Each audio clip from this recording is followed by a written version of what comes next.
Nagbabalik ang Movie Recap Queen. Suriin natin ang isang puno ng action at adrenaline rush 2022 movie mula sa isang direktor na kilala sa paggawa ng high-budget action films at paggamit ng malulupit na fast-cutting technique, visuals at special effects. Nagsimula ito sa eksena ng dalawang kabataan na sobrang close sa isa't isa. Sino nga ba ang mga ito? Si Will Sharp ay isang Marine veteran na ngayon ay desperadong makahanap ng tulong para sa operasyon ng kanyang asawa. Nagsinungaling ito na may makukuha sila mula sa medical insurance at may interview sa inaplayan na trabaho. Ang totoo ay pinuntahan nito ang kanyang kapatid na si Danny. Inampon si Will ng pamilya ni Danny, ngunit ang kanilang ama ay isang kriminal, kaya't pinili ni Will na maging militar. Nagulat si Will nang magsidating ang ibang kalalakihan at pawang mga armado. Noon niya nalaman mula kay Danny na nanakawan nila ang isang bangko na naglalaman ng $32 million at kailangan ni Danny ang mahusay na driving skill ni Will. Hindi sumang-ayon si Will na sumama sa gagawing heist, ngunit nakiusap sa kanya si Danny. Samantala, ang veteranong EMT paramedic na si Cam Thompson, kasama ang partner na si Colin, ay rumesponde sa isang vehicular accident.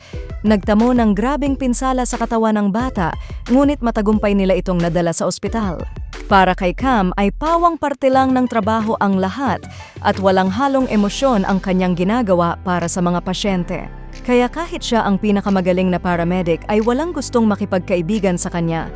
Sa isang banda naman ay pinagkukwentuhan ng magpartner na pulis na sina Officer Zach at Mark ang isang babaeng bank teller na kursunada ni Zach, kaya't kinabig ni Mark ang sasakyan pabalik para imbitahan niyon ni Zach na makipag-date sa kanya.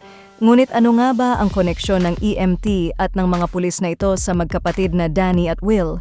Sa tindi ng pangangailangan ay sumama din si Will sa grupo ni Danny hanggang sa marating nila ang target na bangko.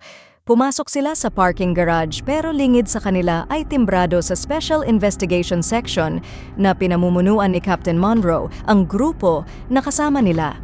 Nang malagpasan ang CCTV camera ay nagmamadaling sumakay ang mga ito ng elevator.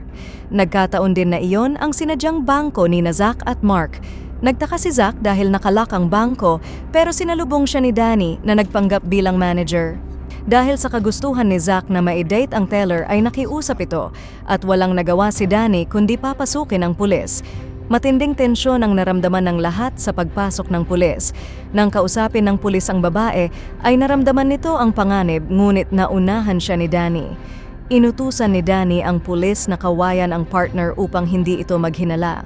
Mabilis nilang isinilid ang mga pera sa 4 na bags na naglaman ng $8 million bawat isa. Nagloko naman ang makina ng kanilang getaway vehicle, kaya't nilapitan ito ni Mark at tinulungan pa na ayusin ang sasakyan. Matapos magnakaw ay naghanda na silang umalis at binitbit si Zach. Hindi iyon nakaligtas sa mata ni Mark kaya't naalarma ang mga magnanakaw. Nagkabarilan ang mga ito at si Mark na umalarma naman sa SIS, habang sina Will at Danny naman ay mabilis na tumatakas. Nataranta ang driver nila at di sinasadyang masagasaan ang isang kasama. Nagdatingan din ang mga SWAT kaya lalong nahirapang tumakas ang grupo. Nakipagsabayan ang grupo ng mga magnanakaw, ngunit napakarami at napakalakas ng puwersa ng mga pulis kaya naman isa-isa silang tumimbuwang. Samantala ay nagkaroon ng pagkakataon na manlaban si Zach kaya napilitan si Will na barilin ito. Hindi iyon sinasadya ni Will ngunit ipinaliwanag ni Danny na kailangan na nilang umalis. Pero napaligiran na ng mga pulis ang lahat ng pwede nilang labasan. Wala na silang ibang option kundi lumaban.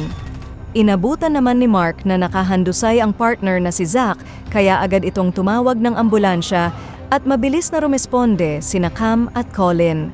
Samantala ay di alam ng magkapatid ang gagawin nang mamatahan ni Danny ang ambulansya at madali niyang hinarang iyon. Inagaw nila ang sasakyan at mabilis na pinaandar iyon ni Will, ngunit nasa lubong nila ang mga SIS. Ipinaliwanag ni Will na sakay nila ang isang sugatan na pulis. Nang buksan ng mga ito ang likod ng ambulansya ay nakatago na si Danny sa gilid.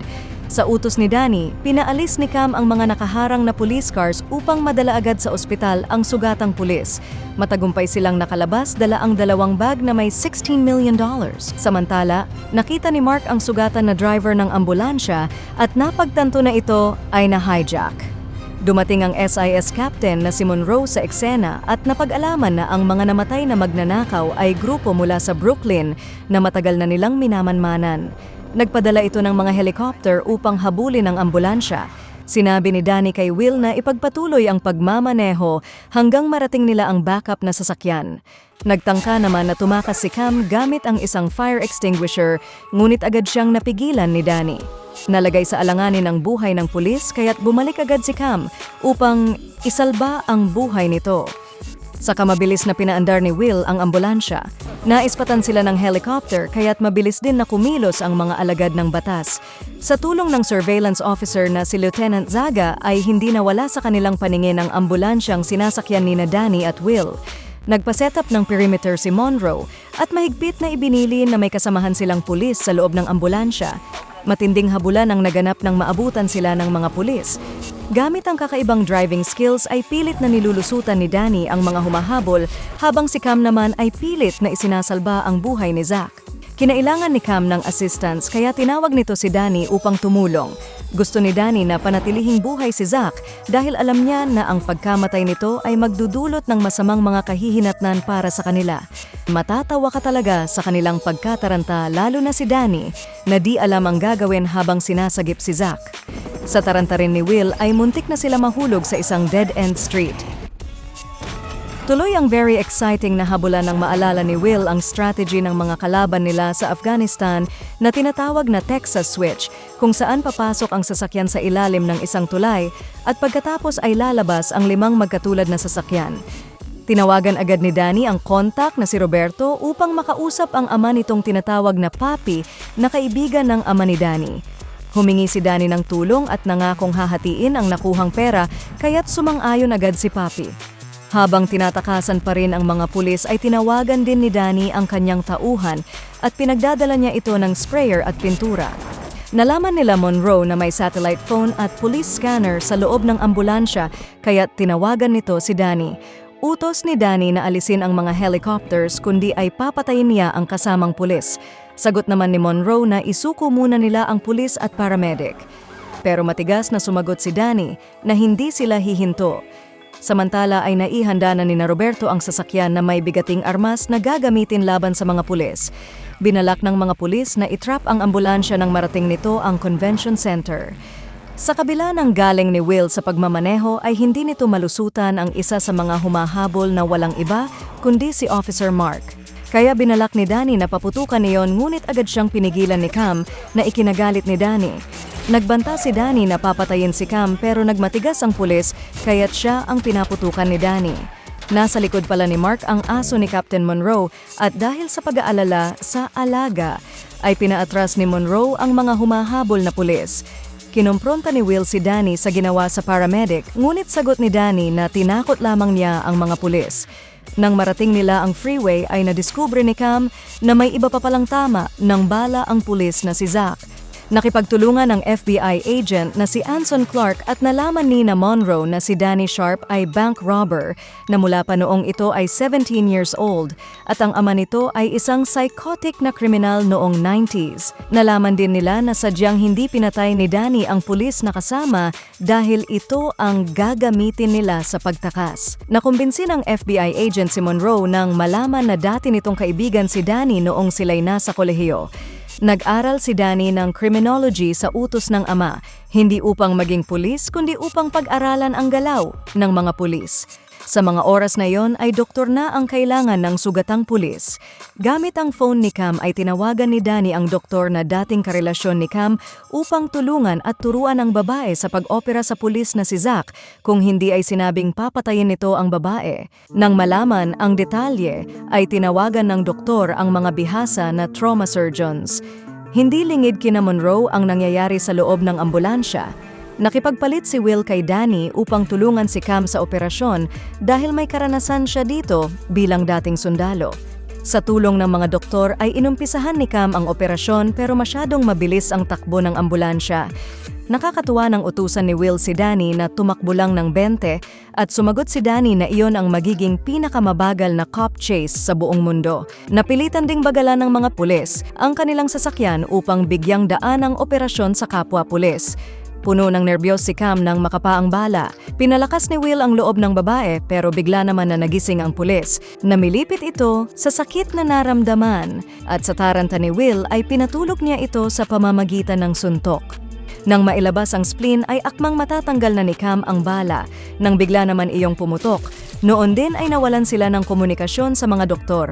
Sa ganitong senaryo ay may 60 seconds ang pasyente upang mabuhay. Sa kabila ng taranta ay pinakuha ni Cam ang clip sa kanyang buhok na ginamit upang maiklamp ang artery. Nakahinga sila ng maluwag nang magtagumpay ang operasyon.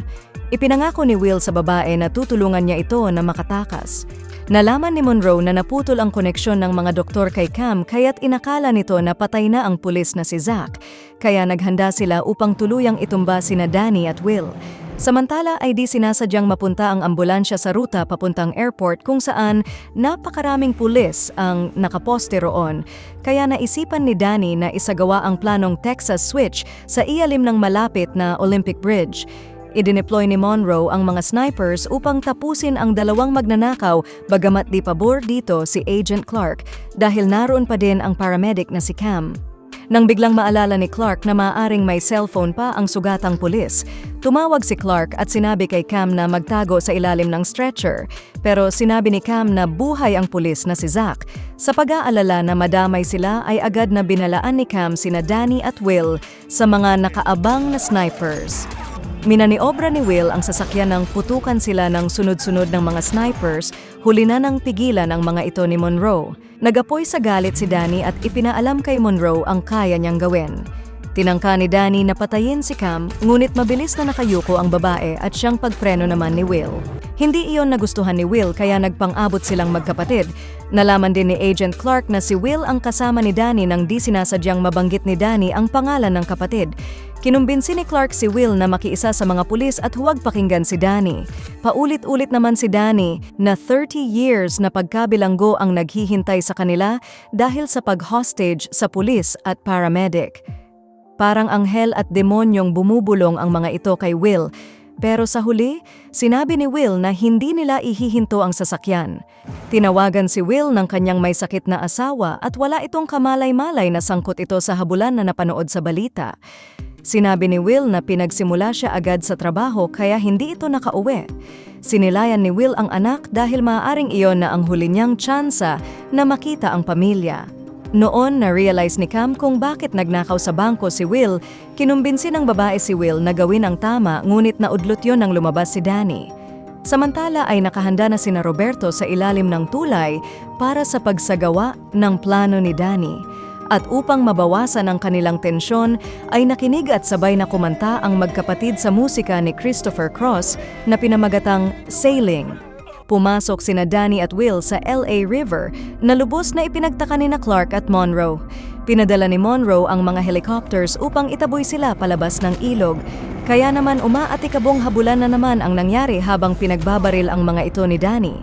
Nang makalabas ay sinalubong naman sila ng mga agresibong police cars. Sinadya nilang sumalubong sa traffic dahil dati na nila itong ginawa noong kabataan nila. Tagumpay ang kanilang plano ng magdesisyon ang mga pulis na hindi muna humabol dahil marami ang maaaksidente. Hanggang sa narating nila ang ilalim ng tulay at agad na pinapintahan ang sasakyan sa tauhan. Inutusan ni Danny si Will na umalis na at iligtas ang sarili, ngunit tumanggi ito na iwan si Danny. Inakala ng mga pulis na na-corner na nila ang ambulansya at kinuntak ang air support upang sorpresahin sina Danny at Will. Ngunit sila ang nasorpresa nang lumabas ang tatlong kaparehas na ambulansya sa ilalim ng tulay. Hinabol nila ang mga ito habang tumatakas naman sila Danny. Nahuli ang tauhan ni Danny samantalang si Roberto naman ay lumaban sa mga pulis na humabol at nakaharang. Pero hindi siya nakaligtas sa paningin ni Mark. Mabilis na hinabol ni Mark si Roberto habang pinakawalan naman ng mga tauhan ang sasakyan kung saan nakamount ang isang machine gun. Nagdulot iyon ng pinsala sa mga pulis kabilang na si Monroe. Samantala ay inabutan naman ni Mark si Roberto at nagpambuno sa baril na ikinasawi ni Roberto. Lubos iyong ikinabigla ng tatay na si Papi. Tagumpay na nakarating sina Danny sa hideout ni na Papi pero nakaramdam ng kakaibang tensyon ang magkapatid. Pinaabot ni Danny ang pakikiramay kay Papi at iniabot ang pera na ipinangako kapalit ng kanilang tulong. Pero nais nito ng higit pa dahil sa pagkamatay ng anak kaya nagkaroon sila ng pagtatalo. Pumayag din si Papi sa huli sa kondisyong iiwan ng pulis at paramedic dahil nasaksihan ng mga ito ang kanilang teritoryo.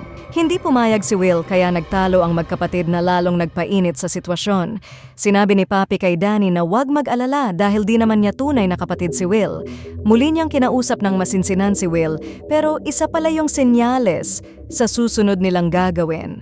Sabay nilang pinaulanan ng bala ang mga tauhan ni Papi at isinigaw na para sa kanya ay tunay niyang kapatid si Will bago tuluyang tinapos si Papi. Nakipagbarilan sila sa mga natirang tauhan ni Papi na umalarma sa nagpapatrol na mga pulis. Nag-alala si Cam sa sitwasyon kaya di sinasadyang mabaril si Will gamit ang baril na nakuha sa binti ni Zach. Mabilis na itinakas ni Danny ang ambulansya at naispatan sila ng mga pulis kaya isa na namang thrilling na habulan ang nangyari habang isinasalba ni Cam ang buhay ni Will. Kinuha ni Will ang isang bundle ng pera at nakiusap kay Cam na ibigay iyon sa kanyang asawa. Mahal ni Danny ang kapatid kaya't pinili nito na idiretso ang ambulansya sa ospital kung saan pinalibutan sila ng mga pulis. Sa mga oras na iyon ay ang buhay ni Will ang tanging importante kay Danny kaya't di nito malaman ang susunod na hakbang para makatakas. Nang makita niya ang baril at malaman na si Cam ang nakabaril kay Will, ay galit na isinumbat dito na sinagip ni Will ang kanilang mga buhay. Sa kabila ng mga babala ni Clark kay Danny ay handa na din itong mamatay dahil inakala niya napatay na din si Will. Ngunit balak nitong unahin si Cam. Kasabay ng kanyang paglabas ay binaril siya ni Will. Habang pinuposas ang kanilang mga kamay ay humingi si Danny ng tawad kay Will. At bago tuluyang mawalan ng buhay si Danny ay inalala niya ang masayang tagpo sa buhay nilang magkapatid. Nang makita ni Cam ang asawa ni Will ay nagdesisyon itong tulungan ng lalaki na madala sa ospital at sinabi sa asawa nito na sinagip siya ni Will at saka pasikretong isinilid ang pera sa car seat ng baby. Noon na-realize ni Cam kung gaano kahalaga ang buhay at kung gaano kaimportante ang kanyang trabaho sa mga pasyenteng kanyang natulungan. Tinanong ni Agent Clark ang pulis na si Zach kung sino ang bumaril sa kanya at itinuro nito si Will. Sabay sabing si Will ang tao na nagsagip sa kanya. Walang duda na napakaganda ng pelikulang ito mga ka-recap na hango sa isang 2005 Danish film na may parehas na pamagat.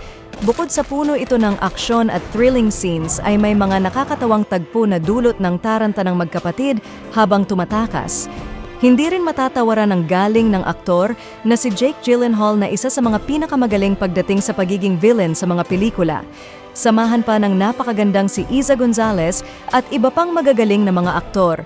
Kasabay ng magandang kwento ay ang maraming aral na mapupulot dito, kaya naman mairerekomenda kong panoorin nyo ang pelikulang ito. Until next time, ka-recap!